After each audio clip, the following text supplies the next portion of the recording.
Hello everyone, I hope you're all doing well.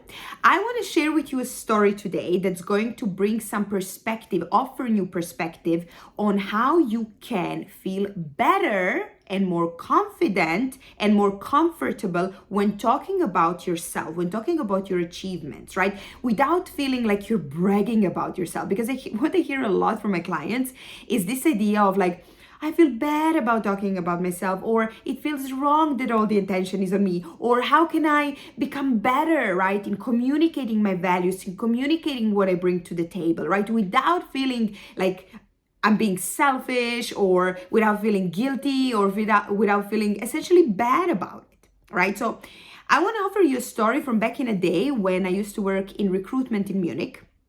So I had a candidate of mine who was working, I don't want to mention names of the companies, but she was working for a very well-known restaurant chain, okay? She was working in the back office and we're even friends now. It's one of my favorite stories. I really love this story and I really need to share it with you. So she was working there. We started working together as a candidate and a recruitment consultant. There were some roles, that I had for her, but nothing really concrete up until a specific day where I signed up a big client, a very well-known big IT company, again, for confidential purposes, no names. I established a really good relationship with one of the hiring managers over there who just shortly after really got a new opening on his team. All right, so now I had a client in IT and I had a candidate in the restaurant industry, right? Hospitality industry, if you wish. And all the skills that he was looking for in terms of like technical skills, she didn't have. All right, to be very transparent here. But in terms of me meeting both of them as people, character, personality, future visions, way of working, attitude, I knew they were amazing fit to work together. All right, so I was just like 100% sure that if they were to become an employee and the manager / leader, right, they would be an amazing team. All right, so now what happened is I went to my candidate, I told her about the role, about the company, and she was like, yeah, I'm up for it, but of course, I don't feel good about it because I don't have the set of skills. I don't think I would even get an interview, but let's try, right? And I was like, leave it with me, leave it with me, right? Because obviously a job of a recruiter is to be a liaison between a candidate and a client, right?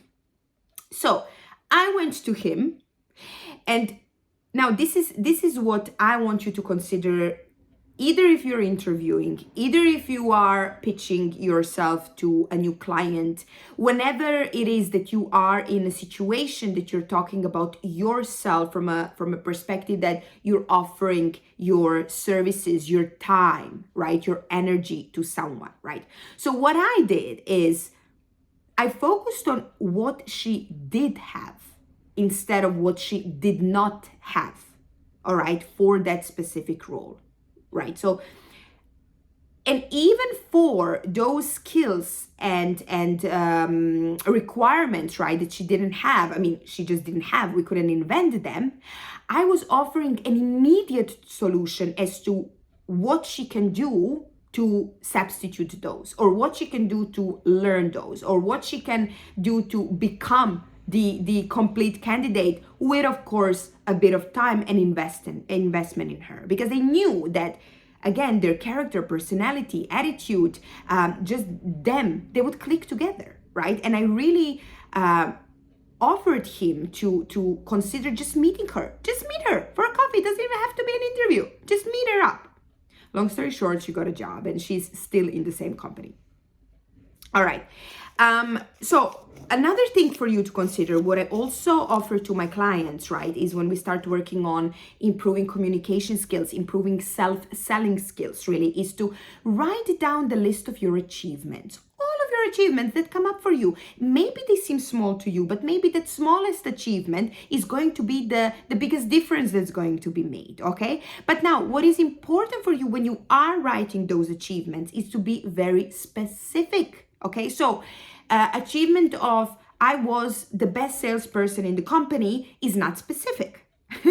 All right. So specific achievement is I was the best salesperson in the company because I earned XYZ amount of money by doing blah, blah, blah, which impacted my company in this way or another. Now that is a specific achievement. Okay, so you wanna challenge yourself to back your achievements up with as many facts possible, because more factual data you have, more you will feel comfortable talking about that. Why? Because you're not inventing. Hey, these are facts. These are numbers, for example, or these are things that happened, right? Like I can back them up with specific evidence. Okay. And another thing that I, again, also ask my clients to do as an exercise is, how do you bring value? Write 5 to 10 ways each day for a couple of days of how you bring value. Why do they want to hire you? How will you contribute to their business? What will you bring to the table? Why would they want you? Right? Given, of course, and keeping in mind that you want them too, right? Because obviously looking for a job and interviewing is a two-way street, right? Just as much as they're choosing you, you are choosing them. All right? So to recap, focus on what you do have. And for those things that you don't have, offer an immediate solution, right? How will you get to having those things too? Second one is list down your achievements, no matter how small it might seem to you, and be very specific about those. And thirdly, for the next couple of days, each day write 5 to 10 ways of how do you bring value to the company. I hope this was helpful, and I'm going to talk to you soon.